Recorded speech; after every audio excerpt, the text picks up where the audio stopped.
Hello students, welcome back to our physics lecture. हम work and energy power कुछ chapter पढ़ रहे थे।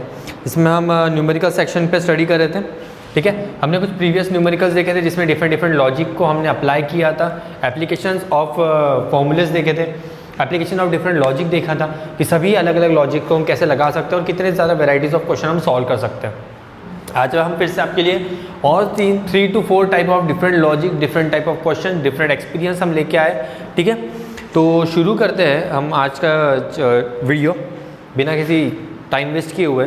ओके, तो हम पहला हमारा ये देखते हैं क्वेश्चन, बेसिक से शुरू करते हैं, इंक्रीज करेंगे। ठीक है, okay. A boy of mass 40 kg runs up flight of 50 step each 10 centimetre. और चाहिए क्वेश्चन हमसे हो चुका था, हमने कर लिया था। ठीक है, दूसरा करते हैं। Calculate the power of an engine required to lift 10 to the power 5 kg of a coal per hour from a mine of 630 metre. ठीक है, 630 मीटर से आपको इंक्रीज करना। अब देखते हैं क्या कह रहे हैं। Calculate the power of an engine required to lift. Calculate the power of an engine मतलब क्वेश्चन क्या कह रहा है कि आपको कैलकुलेट क्या करना है, पावर कैलकुलेट करना है। मतलब टू फाइंड पावर में आ गया, टू फाइंड पावर। पावर का यूनिट क्या होता है, वॉट होता है, याद है, पावर का यूनिट वॉट होता है। ठीक है, calculate the power of an engine required to lift 10 to the power 5। Given क्या है, 10 to the power 5 kg। मतलब मास दी है, mass is 10 to the power 5 kg। इतना वेट है, मतलब इतना मास है। ठीक है, कोल, ये कोल फैक्ट्री में एक मशीन है जो वर्क कर रही है। क्वेश्चन पूरा पढ़ रहे, एक बार आप लिख लिए। Calculate the power of an engine required to lift 10 to the power 5 kg of coal per hour from a mine of depth 360 metre. ये इतना डीप है। ठीक है, एस या फिर आप टी भी लिख सकते हो, फिर एच भी लिख सकते हो, अलग अलग टर्मिनोलॉजी आप यूज़ कर सकते हैं। डेप्थ है तो हम एच के बारे में बात कर देते हैं। Depth is 360 metre. ये चीज़ें क्लियर है। पावर हमें फाइंड करना है। पावर का फॉर्मूला क्या होता है, पावर का फॉर्मूला होता है work done upon time. Power equals to work done upon time.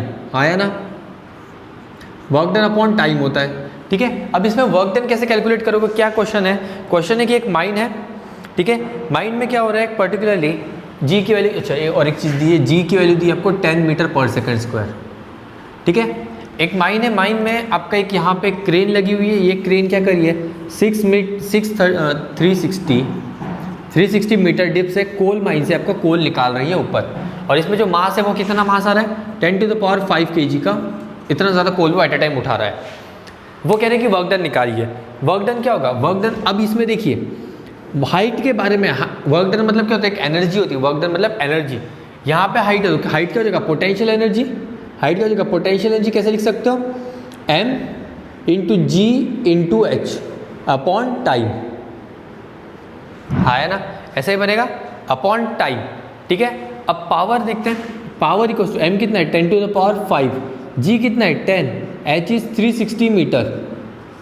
Time कितना है, टाइम इज गिवन है, टाइम नहीं गिवन है, पर आवर गिवन है ना। Okay, time is given as per hour, time is given as per hour. Per hour मतलब अगर ये सेकंड में कन्वर्ट होगा तो क्या होगा 20। ओके, पर आवर में 60 minutes into 60 seconds that is 3600 seconds. तो टाइम कितना हो गया 3600। हाँ है ना, तो पावर कितना आ गया, अब देखते हैं। 1 0 कैंसिल, ये 0 कैंसिल, 36 कैंसिल। तो power equals to 10 to the power 5 watt. बहुत ही आसान न्यूमेरिकल था, पर लॉजिक देखिए, लॉजिक समझ में आया। लॉजिक यहाँ पे क्या इंपॉर्टेंट था, यहाँ पे था टाइम। हमने टाइम को कन्वर्ट किया है, सेकंड्स में होना चाहिए टाइम। ऐसा यूनिट क्या होता है टाइम का, सेकंड्स होता है। तो टाइम के लिए हमने सेकंड यूज़ किया। उसके बाद और क्या कन्वर्ट किया, ये जो वर्क डन है, यहाँ पे वर्क डन किसके बारे में बात हुई, पोटेंशियल। मतलब वर्क डन हमेशा याद रखना है कि एनर्जी होती है।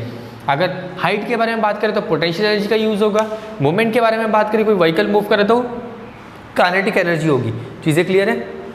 तो क्वेश्चन को सॉल्व करते वक्त ध्यान देना है कि हमारे क्वेश्चन का कंडीशन कैसा है। जब आप इसका सोल्यूशन लिखोगे तो इस क्वेश्चन की कंडीशन क्या कह रही है, उसके हिसाब से आपका वर्क डन की वैल्यू चेंज होती है। चीज़ें क्लियर है। कभी चेंज इन काइनेटिक एनर्जी होगी। अगर क्वेश्चन है जहाँ पे एक व्हीकल है जो मूव कर रही है, इनिशियल और फाइनल पोजीशन दिया है, वेलोसिटी है, मतलब वहाँ पे change in kinetic energy use करना है। कहीं पे हाइट के बारे में बात कर रहे हैं तो वहाँ पे पोटेंशियल एनर्जी यूज़ करना है। ठीक है, तो डिपेंड करेगा कि आपका क्वेश्चन का डिमांड कैसा है। तो क्वेश्चन की डिमांड को समझना है, बेसिक फॉर्मूला हमारा वही रहेगा, power equals to work done upon time. Work done का जो रिक्वायरमेंट है वो आपके क्वेश्चन के हिसाब से चेंज होगा। चीज़ें क्लियर है? ओके, और एक न्यूमेरिकल देखते हैं और समझते हैं आप इस पर्टिकुलर न्यूमेरिकल में नया क्या है। An electrical motor of power 100 what, an electrical motor of a power 100 what. Question में कह रहे हैं एक इलेक्ट्रिक मोटर है जिसका पावर है 100 वॉट है। वॉट है मतलब पावर है, ठीक है, यूनिट पे ध्यान देना है। Is use to drive the stirrer in a water bath. If question बहुत ध्यान से सुनना है, मैं पूरा क्वेश्चन एक साथ पढ़ रहा हूँ फिर क्वेश्चन को समझाता हूँ, ठीक है। क्वेश्चन क्या है, an electric motor of power 100 watt is use to drive the stirrer in a water bath. If 50% of energy supplied to the motor is spent in the steering the water, calculate the work done on the water in 1 minute. अब क्या कह रहा है, बहुत important है, 50% of energy. Question लिख लेंगे आप, वीडियो को पॉज कर करके क्वेश्चन लिख लोगे, ठीक है। क्वेश्चन बहुत इंपॉर्टेंट है, बहुत ही इंटरेस्टिंग क्वेश्चन है। क्या कह रहे हैं क्वेश्चन को समझते, एक मोटर है, ठीक है, एक मोटर है। अब ये मोटर एक स्टीरर से लगी हुई है, मतलब अगर हम कह सकते हैं इसको अगर देखें डायग्रामेटिकल से तो कैसा बनेगा, ये एक टब है, कंप्लीट इसको टब है, यहाँ पे एक स्टीरर लगा हुआ है, इस स्टीरर को अटैच किया हमने मोटर, ठीक है, इस स्टीरर को हमने मोटर अटैच करके रखा है, ये आपका मोटर है। ये मोटर की पावर कितनी है, 100 वॉट है। मोटर क्या करेगा, रिवॉल्व करेगा तो स्टीरर भी घूमना शुरू होगा, ठीक है। इस तरीके से कुछ सेटअप है, इमेजिन करो सेटअप है। अब वो क्या कह रहे हैं, ये जो मोटर है ना, मोटर का जो 50% एनर्जी है, अभी 100% 50% एनर्जी 50% है, ठीक है, 50% of energy is use to move the stirrer, move the stirrer ही है ना, हाँ, टू मूव द स्टीरर। अब कह रहे हैं 50% वो स्टीरर मूव करने में यूज चले गया। अब कह रहे हैं calculate the work done on the water in 1 minute, कि 1 मिनट पे, मतलब टाइम रिक्वायरमेंट क्या है, टाइम कह रहे हैं कि 1 मिनट में, टाइम इज 1 मिनट। 1 मिनट मतलब कितना सेकंड, 60 सेकंड, बिकॉज ऐसा यूनिट इज सेकंड। अब वो कह रहे हैं to find work done on water, work done on water. भाई वाटर में कितना है, वाटर में वर्क डन कितना हुआ ये कह रहे हैं। अब हमें पता है कि पावर 50% पावर स्टीरर में यूज़ हो रहा है, तो 50% पावर कहाँ जाएगा, वाटर के लिए। 50% ऑफ पावर वाटर में चले जाएगा। बहुत इंपॉर्टेंट क्वेश्चन, बहुत ही प्यारा क्वेश्चन है, ध्यान देना है। एक मोटर है जो 100% एफिशिएंसी के साथ वर्क कर रहा है, उसका 50% एनर्जी इस स्टीरर को घुमाने में जा रहा है, तो 50% कहाँ जाएगा, वाटर में। वो वही तो पूछ रहे, वर्क डन ऑन वाटर। अब यहाँ पे कोई बच्चे रहेंगे जो डायरेक्ट पावर इक्वल्स टू क्या करेंगे, सर ये हमें आता है, power equals to work done upon time होता है सर। टाइम हमें गिवन है, पावर हमें गिवन है, वर्क डन आ जाएगा नहीं। अब वो पूछ रहे कि वर्क डन ऑन वाटर, तो वर्क डन ऑन वाटर, पहले तो हम पता कर ले पावर कितना लग रहा है। पावर इक्वल्स टू 50%, पावर कितना यूज हो रहा है, 50% ऑफ पावर यूज हो रहा है। कितने में से, 100 वॉट में से, 100 वॉट में से 50% का लॉस हो रहा है, तो कितना बचेगा, 50% बचेगा। 50 वॉट एनर्जी बच गई है, 50 वॉट का पावर बच गया है। अब ये 50 वॉट जो पावर बचा है, क्योंकि 50 वॉट वेस्ट हुआ है स्टीरर को घुमाने में, 50 वॉट बच गया है, टोटल 100 था, ठीक है। तो अब क्या हुआ, अब ये 50 वॉट यूज होगा वाटर के लिए, तो अब वर्क डन क्या हो जाएगा, अब हमारा हो जाएगा power equals to work done on water upon time.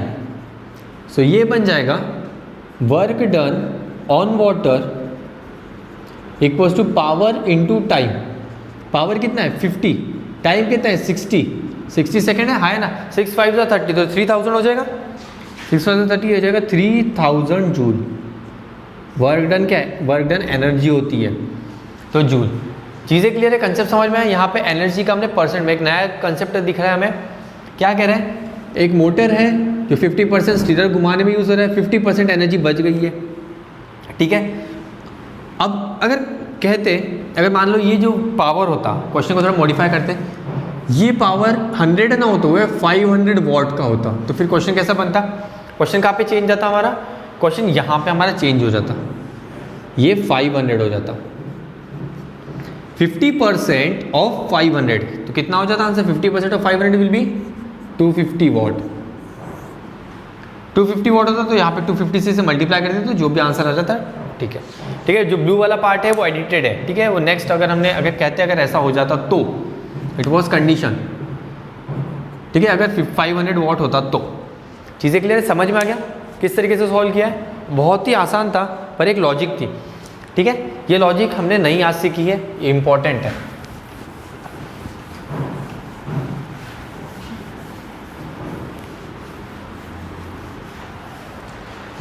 Next numerical देखते हैं और नेक्स्ट चीज़ें सीखने की कोशिश करते हैं। ओके, नेक्स्ट क्वेश्चन क्या कह रहा है?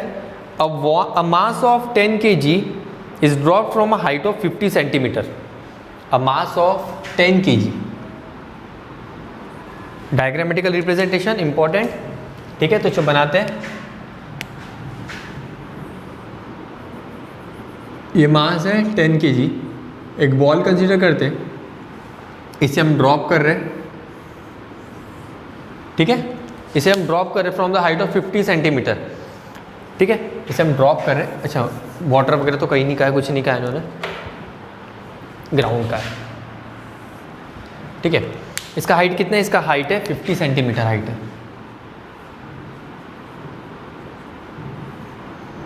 ये हमारा कंडीशन है। A mass of 10 kg is drop from a height of 50 centimetre. First find potential energy just before dropping. Find given यहीं पे लिख दिया मैंने, ये मास और हाइट, ठीक है। मास कितने? Mass is 10 kg and height is 50 centimetre. ये चीज़ें क्लियर है? हाइट कितना है? 50 सेंटीमीटर है। सबसे पहले तो कन्वर्जन देखते हैं। 50 सेंटीमीटर है, मीटर में कन्वर्ट करने का 50 डिवाइडेड बाय 100, क्योंकि 100 सेंटीमीटर 1 मीटर होता है, तो हो जाएगा 0.5 मीटर। मास की जी में ऐसा यूनिट, हाइट अभी मीटर में हो गया। Okay, done. फर्स्ट क्या फाइंड करना है? पोटेंशियल एनर्जी जस्ट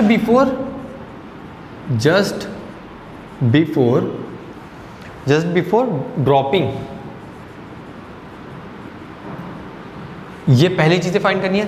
दूसरी क्या कहती है? Kinetic energy just on touching the ground. Kinetic energy just on touching the ground. चीजें क्लियर है? ओके। और तीसरा कह रहा है velocity with which it hits the ground. तीसरा पार्ट पूछ रहे हैं velocity with which it hits the ground, ठीक है। ये 3 डिफरेंट क्वांटिटीज हमें फाइंड करनी है। ओके, ये पार्ट मिटा देते हैं, स्पेस लेंगे।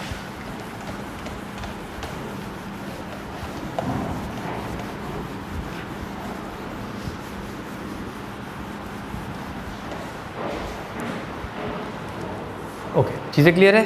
ये 3 डिफरेंट चीज़ें फाइंड करनी है। पहले क्या कह रहे हैं? काइनेटिक पोटेंशियल एनर्जी पूछ रहे हैं, ठीक है। बहुत ईजी है, आसान है। पोटेंशियल एनर्जी क्या कहता है? Potential energy equals to mgh just before the dropping, मतलब इस पोजीशन पे। तो पोटेंशियल एनर्जी क्या हो जाएगी? Potential energy equals to m कितना है? m is 10 kg। g हमें गिवन है, g गिवन है 10, yes, g is given as 10 metre per second square.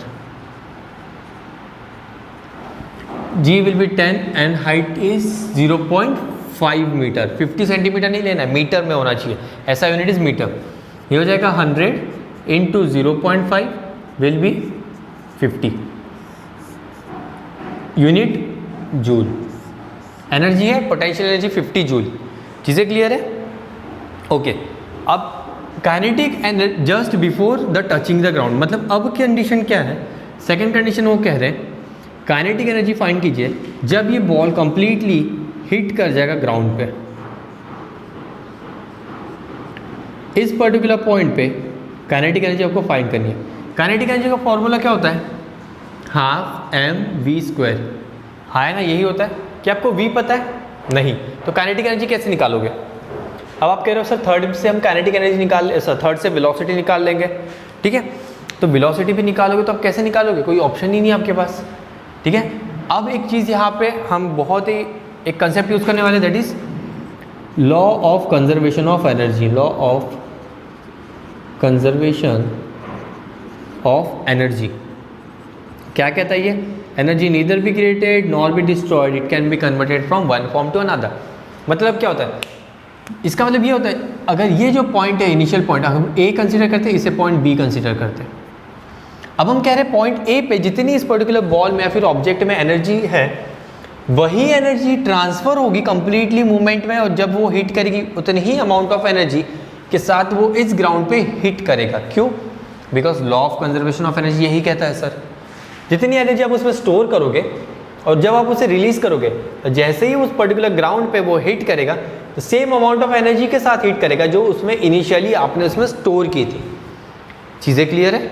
समझ में आ रहा है? मतलब क्या हुआ, वो कह रहे कि ग्राउंड पे कितनी एनर्जी के साथ करेगा, जितना पर्टिकुलर सर इस हाइट पे आपने कैलकुलेट किया था। इस हाइट पे एनर्जी कितनी थी? That was sir potential energy.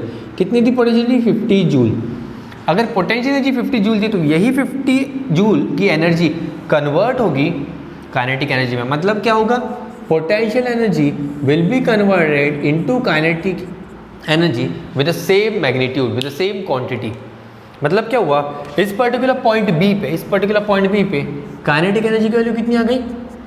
50 joule without any calculation. यहाँ पे थ्योरेटिकल लॉजिक लग रहा है, थ्योरेटिकल। समझ में आ रहा है कैसे? यहाँ पे law of conservation of energy हमें देखने मिल रहा है, सीधा सिंपल। चीज़ें क्लियर है? बहुत ही सिंपल है, है ना?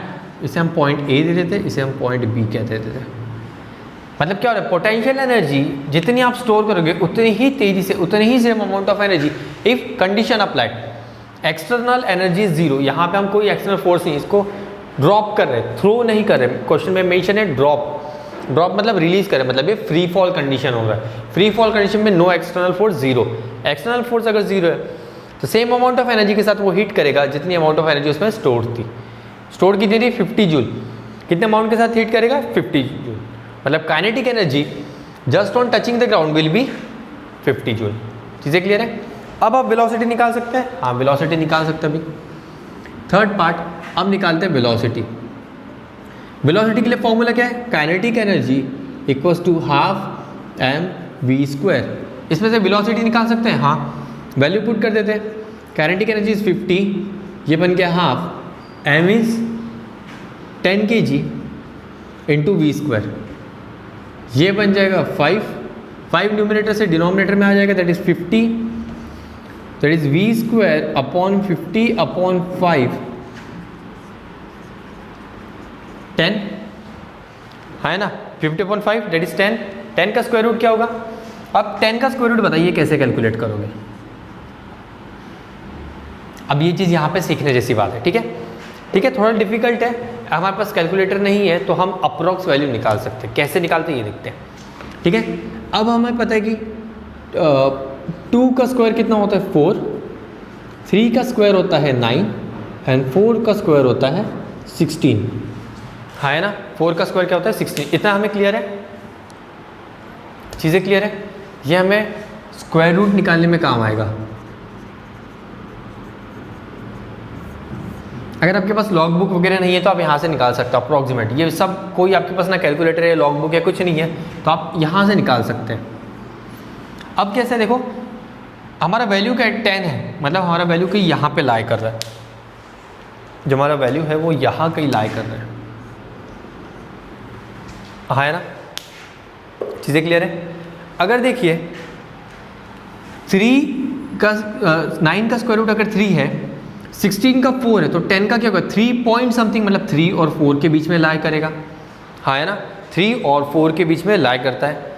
अब जो वैल्यू है, वैल्यू कैसे? एकदम 10, मतलब जस्ट आफ्टर 9, जस्ट आफ्टर 9। अगर यहाँ पे वैल्यू अगर होती, हम कहते हैं अप्रॉक्सीमेटली अगर 12 वैल्यू होती तो almost equi distance from both that, that is 9 और 6। 16 से 4 का डिफरेंस और 9 से 3 का डिफरेंस, मतलब इक्वी डिस्टेंस। तो यहाँ पे हम कह सकते हैं कि यहाँ पे जो स्क्वायर रूट आएगा वो अप्रॉक्सीमेटली 3.5 के आसपास आएगा, अप्रॉक्सीमेट 3.5 के आसपास। चीज़ें क्लियर है? क्यों 3.5? क्योंकि 4 से ज़्यादा हो नहीं सकता, 3 से कम हो नहीं सकता, तो 3 पॉइंट समथिंग होगा। पर ये जो वैल्यू, हम जो जिस वैल्यू का कैलकुलेशन करें वो वैल्यू एकदम 9 के पास है, जस्ट आफ्टर 9, दैट इज 10। मतलब क्या होगा, जो पॉइंट में चेंजेस रहेगा वो तो बहुत स्लाइट चेंज रहेगा, क्योंकि एकदम जस्ट नंबर है। तो यहाँ पे हम अप्रॉक्सीमेट वैल्यू लिख सकते हैं, इसे आप अप्रॉक्सीमेट वैल्यू में लिख सकते हैं, that is square root will be 3.15, या फिर कोई लिख सकता है 3.2 अप्रॉक्सीमेट वैल्यू। ठीक है, अप्रॉक्सीमेट वैल्यू हमने यहाँ पे निकाल लिया। This is metre per second, velocity इसलिए मीटर पर सेकेंड। ठीक है, अगर आपके पास लॉग बुक है तो आप इसका एग्जैक्ट आंसर निकाल सकते हैं। ठीक है, अगर आपके पास लॉग बुक है तो आप मैथ्स में आप सीखते हो कि लॉग बुक कैसे यूज़ करना है। अगर लॉग बुक है तो आप डायरेक्ट निकाल सकते हो, अगर नहीं है तो आप ऐसा ट्रिक यूज़ कर सकते हैं। मतलब आप कहीं पे भी अगर फंस जाते हो किसी भी स्क्वायर रूट को लेके तो आप निकाल सकते हो। जैसे फॉर एग्जांपल अगर हम इसी एग्जांपल को कैरी करते आगे, अगर मैंने कहा कि 27 का स्क्वायर रूट क्या रहेगा, 27 का स्क्वायर रूट क्या रहेगा। अब हम देखेंगे 27 के पहले आता है 25, 27 के बाद ये 5 का स्क्वायर रूट और फिर आता है 6 का स्क्वायर रूट, दैट इज 36। मतलब 27 क्या रहेगा, 5 के अप्रॉक्सीमेट। ठीक है, तो 5 के अप्रॉक्सीमेट रहेगा। तो अगर मैं इसे लिख सकते हैं, इसका आंसर में हम लिखेंगे यहाँ पे 27 है। ठीक है, 36 अगर यहाँ पे कंप्लीटली मैं कहता हूँ कि 30 होता तो ये 5.5 के आसपास का ही होता। मतलब 5.5 के पहले ही आएगा तो इसे मैं 5.2 लिख सकता हूँ, 5.2। ठीक है, आप देखना तो कैलकुलेट करके कि पर्टिकुलर कितना बनता है 5.27 का स्क्वायर रूट कितना बनता है ये देखना है। ठीक है, 27 का स्क्वायर रूट बनेगा, एक मिनट हम अब भी देख लेते हैं।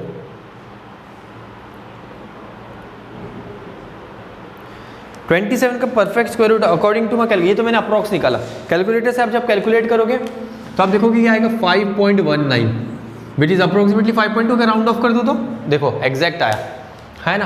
तो कैसे ये एक्यूरेसी कैसी बढ़ेगी, आप पर्टिकुलरली या प्रैक्टिस के साथ बढ़ेगी। प्रैक्टिस आपको करना पड़ेगा। मतलब यहाँ पे अगर मैं बनता हूँ, चलो इसका देख लेते हैं 10 का स्क्वायर रूट क्या आता है, एक बार ये चेक कर लेते हैं। 10 का स्क्वायर रूट आता है 3.16। अरे बहुत ही बढ़िया, 10 का एग्जैक्ट स्क्वायर रूट आ रहा है 3.1627 समथिंग। तो एग्जैक्ट आंसर इसका 3.16 मीटर पर सेकेंड। और हमारा आंसर देखो क्या है, 3.15 या 3.2, आप दोनों में से कर सकते हो। 3.15 इज अप्रोक्सीमेट नियर अबाउट 3.16, या फिर 3.2। 6 को अगर राउंड ऑफ कर दोगे, मोर देन 5 है तो राउंड ऑफ करोगे 3.2, तो दोनों वैलिड है। मतलब अगर आप किसी भी टाइप ऑफ आंसर निकाल लेते हो तो आपका आंसर सही रहेगा, आपको कोई गलत नहीं दे सकता। चीज़ें क्लियर है, क्योंकि ये ऐसी तरीके की कैलकुलेशन इसी तरीके से आप सॉल्व कर सकते हो कि 10 का स्क्वायर रूट निकालना है, 20 which are not the perfect square root. अगर ये नंबर परफेक्ट स्क्वायर रूट नहीं है तो कैसे निकालोगे, बड़े से बड़े न्यूमेरिकल का पर्टिकुलर नंबर निकाल सकते हो। ऐसे मैंने कहा 7 का स्क्वायर रूट क्या था 49, 8 का 64, अगर मैंने कहा 56 का स्क्वायर रूट निकाल लिया 56 के पहले आता है 49 विच इज़ 7, और 56 के बाद आता है 64 विच इज़ 8। 56 कैसे निकालोगे, तुरंत निकालो। 56 का कैसे निकालोगे आप, 56 कितना है, अब 49 से बहुत दूर है, ज़्यादा भी दूर नहीं है, पर 49 से दूर है, तो इसका अगर हम निकालेंगे तो कितना बनेगा। ठीक है, अब देखते हैं इसका स्क्वायर रूट निकालते हैं। ठीक है, 49 ओके, मतलब ये 7 पॉइंट समथिंग रहेगा, ये तो कंफर्म है 7 पॉइंट। 56 इससे कितना दूर है, ऑलमोस्ट 7, और 64 के पास कितना है 4, और 4 8, मतलब यहाँ से 7 का डिफरेंस है, यहाँ से 8 का डिफरेंस है, तो अप्रोक्सीमेटली इक्वल है। दोनों साइड से देखो इक्वल है, तो मैं इसको 7.49 या फिर मैं लिख सकता हूँ 7.51, एनीथिंग सेकेंड डेसिमल में ज़्यादा डिफर नहीं करेगा। ठीक है, और देखो तो क्या आता है, एग्जैक्ट कैलकुलेशन क्या आता है, रैंडम नंबर ले लिया मैंने, रैंडम नंबर है। अब मैं देखता हूँ इसका कैलकुलेशन क्या आता है। अब इसका आंसर आ रहा है, अब जानोगे नहीं, इसका आंसर आ रहा है 7.48, हाँ 7.48 इसका सही आंसर। और हमने कितना निकाला है 7.49 या फिर 7.51, एग्जैक्ट अप्रॉक्सीमेटली पूरा एग्जैक्ट है ना। तो ऐसे पर्टिकुलर पैटर्न में जब आता है तो इस ऐसे ट्रिक के साथ आप स्क्वायर रूट निकाल सकते हो। चीज़ें क्लियर है, तो आपके यहाँ से स्क्वायर रूट बन जाएगा। ये चीज़ें क्लियर है यहाँ तक, चलो ओके, थैंक यू। कोई भी डाउट रहता है तो आप पूछ सकते हो। ठीक है, चलो थैंक यू।